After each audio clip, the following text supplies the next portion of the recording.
Hujambo na karibu, tuangalie sajili ya michezo, ama sajili ya michezoni, au matangazo ya michezo. Hii ni lugha inayotumika katika muktadha wa michezoni kama vile kandanda, riadha, raga na kadhalika. Sajili ya michezoni au michezo, au matangazo ya michezo.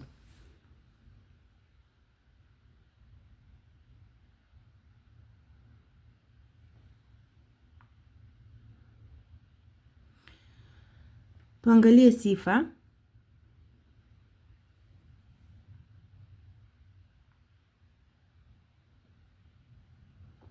Sifa ya kwanza tunaambiwa ni lugha legevu, kumaanisha kwamba kuna kukiuka kwa kanuni za sarufi, kwa sababu mtangazaji habanwi na kanuni za kisarufi. Kwa hivyo kuna matumizi ya lugha legevu. Na lugha legevu ni ile ambapo kuna kukiuka kwa kanuni za sarufi. Yule ambaye anatangaza michezo, ambaye ni mtangazaji, hajabanwa na kanuni za sarufi.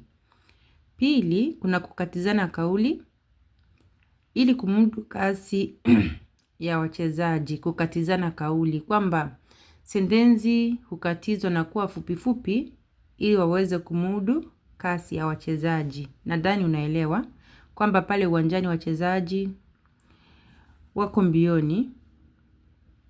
Tatu, kuna matumizi ya lugha ya mvuto. Lugha ya mvuto hutumika ili kusisimua wasikilizaji iwapo matangazo yanatolewa kwenye redio, au watazamaji iwapo matangazo yanatolewa katika televisheni.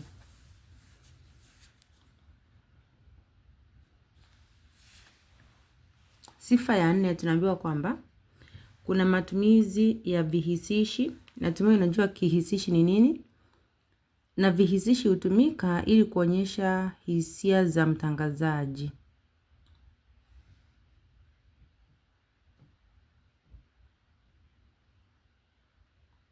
5, kuna utohozi au matumizi ya utohozi.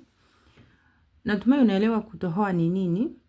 Kwa hivyo baadhi ya misamiati au msamiati umetoholewa, kama vile goal, ambapo limetoholewa, neno hilo limetoholewa kutoka neno la Kiingereza ambalo ni goal.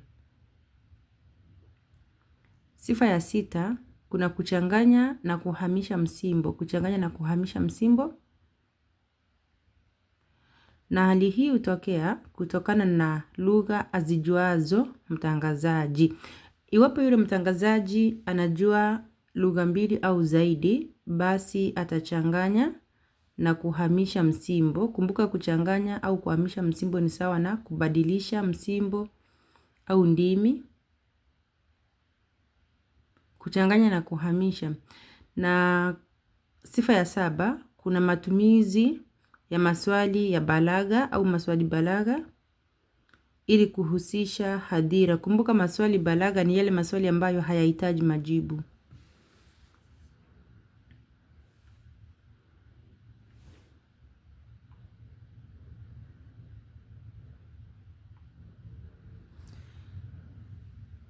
Na sifa ya 8, tunaambiwa kuna maelezo ya ziada. Kuna matumizi ya maelezo ya ziada kuhusu mambo yalivyo uwanjani. Wakati mwingine anapotangaza, yule mtangazaji huwa anaeleza hali inavyoendelea. Kwa mfano anaweza akasema ni dakika ya 44, sijui timu ya kwanza imefunga bao, timu ya pili haijafunga, mambo kama hayo. Maelezo ya ziada. Na sifa ya 9 tunaambiwa kwamba lugha ya wasifu hutumika kuwahusu wachezaji na timu zao. Lugha ya wasifu. Wasifu ili kueleza.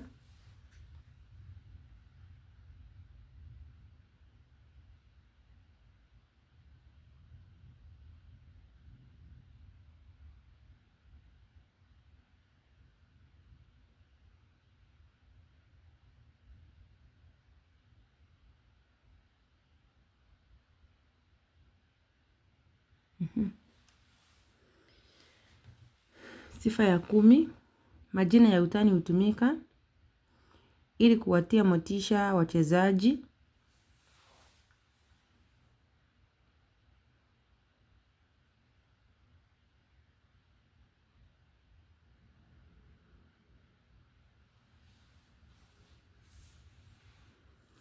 Sifa ya 11, kuna matumizi ya takriri. Takriri ni kule kurudia rudia. Sababu ya takriri ni kusisitiza ujumbe. Na sifa ya 12, kuna matumizi ya chuku. Yanayorejelewa hutiwa chumvi.